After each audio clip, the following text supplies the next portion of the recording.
Johan Lamiral, bonjour. Bonjour. Alors, vous faites partie du club d'aviron d'Aix-les-Bains. Vous avez commencé l'aviron en 2011, c'est bien ça? Ouais, 2012, ouais, pour être exact. 2012, d'accord. Et puis après, les choses sont allées plutôt vite pour vous. Vous avez remporté votre premier titre de champion de France en 2015 à l'âge de 14 ans. C'est Ensuite, ça. 2017, vous remportez le championnat de France en équipe, je crois. C'est ça, en 8, ouais, à chaque fois. Enfin, en 2015 et 2017, c'était en 8, ouais. Et puis 2018, vous êtes sélectionné pour l'équipe de France junior avec une première participation au championnat d'Europe. C'est ça. Ça s'enchaîne en 2021 avec une participation au championnat du monde auquel vous terminez sixième.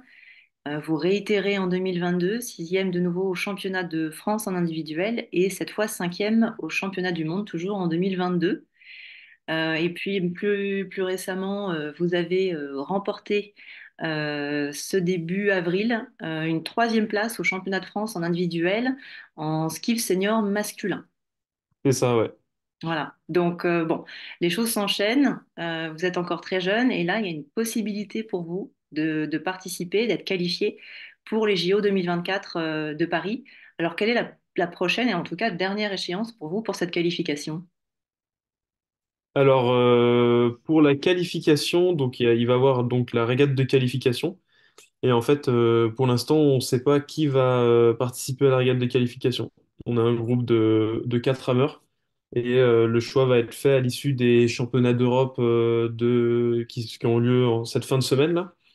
Le choix va être fait à l'issue de ces championnats, du coup, de qui va représenter la France et tenter de qualifier le bateau individuel, donc le skiff, pour les Jeux Olympiques. La qualification a lieu dans 3 semaines à Lucerne, en Suisse. Donc là, vous êtes actuellement à Belsin, vous êtes en stage de préparation, parce que vous l'avez évoqué, cette semaine ont lieu donc les championnats d'Europe en Hongrie. C'est ça.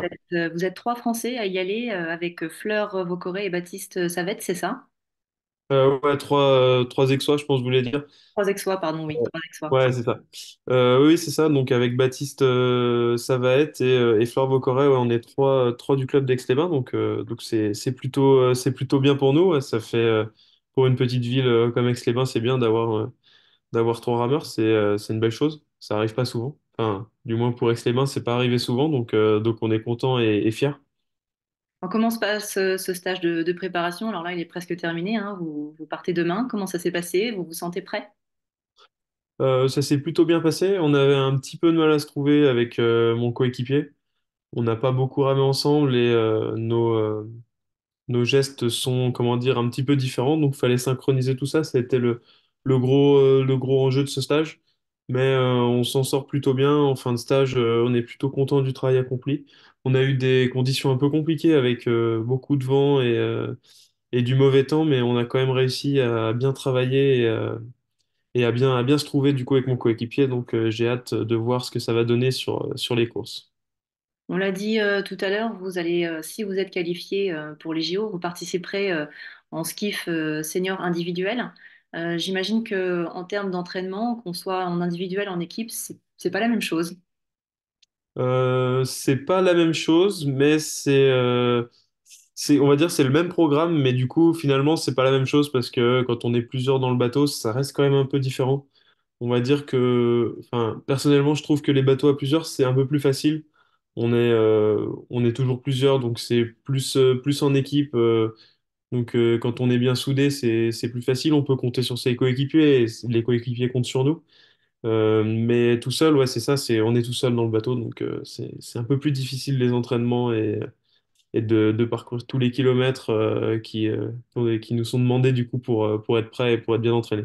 Et là, alors, bon, on l'a dit tout à l'heure, possible qualification aux JO.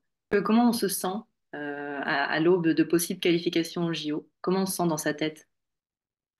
Bah, moi, je vous avoue que j'y pense pas trop, on va dire, parce que, comme je disais juste avant, on est un groupe de 4 pour ce projet pour l'instant, et moi, j'ai pas été le leader du groupe sur l'ensemble du chemin de sélection cette année, donc c'est pas moi qui était pressenti, on va dire, pour,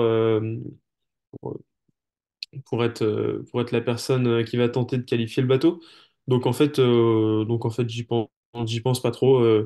Je me dis qu'il y aura autre chose si jamais c'est pas moi. Et voilà. Et si je peux y aller, ce sera plutôt un bonus pour moi parce que c'est vrai que pour l'instant, je m'étais jamais dit que les Jeux de 2024 c'était le plus gros objectif. Je voyais un peu plus loin, toujours en me disant que j'allais être un peu trop jeune pour 2024, donc ce serait vraiment un gros bonus. Et Donc, après, participer à cette régate, c'est quelque chose quand même très compliqué. Et après, qualifier la coque, c'est encore plus compliqué. Donc, pour l'instant, j'y pense pas trop. Et puis, on verra quand on aura les réponses. on va dire que si ça se passe, ce sera une très belle surprise en tout cas. Si jamais il n'y avait pas de qualification, quelle est la suite pour vous? Alors, la suite qui est prévue, c'est pour l'instant participer aux deux Coupes du Monde qui restent. Donc, il y a une Coupe du Monde qui est à Lucerne, la semaine d'après la régate de qualification. Et une Coupe du Monde à Poznan qui a lieu encore 3 semaines après en Pologne, du coup. Et du coup, ce serait de participer en skiff, donc l'embarcation individuelle. Et donc, pour faire des compétitions, aller se confronter au meilleur niveau mondial et pouvoir prendre du niveau, des informations et de l'expérience qui me serviront du coup dans la prochaine Olympiade. C'est beaucoup de choses à venir, il y a beaucoup d'échéances en jeu, que ce soit les JO ou les autres compétitions à venir cette année et l'année prochaine.